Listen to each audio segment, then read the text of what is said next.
உண்மையாகத்தான் சகோதரர்களே இருக்கிறது. அப்ப இவர்களுக்கெல்லாம் ஈரானுடைய வரலாற்று, அதாவது ஷியாக்களுடைய வரலாறு தனியா இருக்கட்டும், இந்த எந்த ஈரானை இவர்கள் ஹீரோக்களாகவும் கதாநாயகர்களாகவும் வைத்திருக்கிறார்களோ அந்த ஈரான் யெமனில் என்ன செய்தது, சிரியாவில் என்ன செய்தது, ஈராக்கில் என்ன செய்தது, லெபனானில் என்ன செய்தது?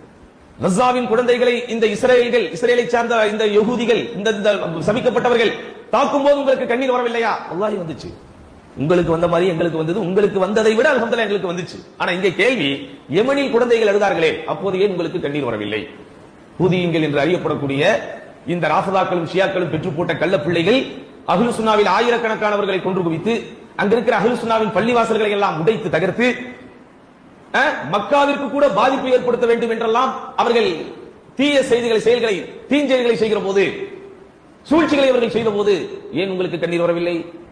பஷார் என்ற கயவன் யாரு? அதாவது ஈரான் வந்து பஷாருக்கு உதவி செய்து சிரியாவிலே எத்தனையோ பெண்கள், குழந்தைகள் கொத்து கொத்தாக கொல்லப்பட்டார்கள்.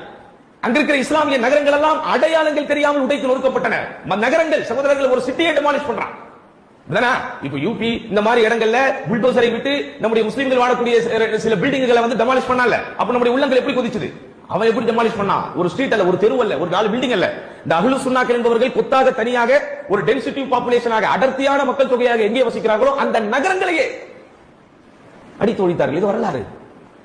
அப்ப இப்படியாப்பட்டவர்களிடத்திலிருந்து ஒரு நன்மை வரும் என்று எதிர்பார்க்க முடியுமா? இவர்கள் உண்மையாலுமே பலஸ்தீனுக்காகத்தான் அதை செய்திருப்பார்கள் என்று நம்ப முடியுமா? எங்காவது அவன் சொன்னானா கஸாவில் குழந்தைகள் மீது நீங்கள் கை வைத்திருக்கிறீர்கள், அதனால் தான் நான் உங்களை அடிக்க வருகிறேன் என்று அதிகாரப்பூர்வமான அறிவிப்பு வந்ததா? அதான் நான் நேற்று சொன்னதா சங்கீதனம். என்ன அர்த்தம் சங்கீதனத்துக்கு?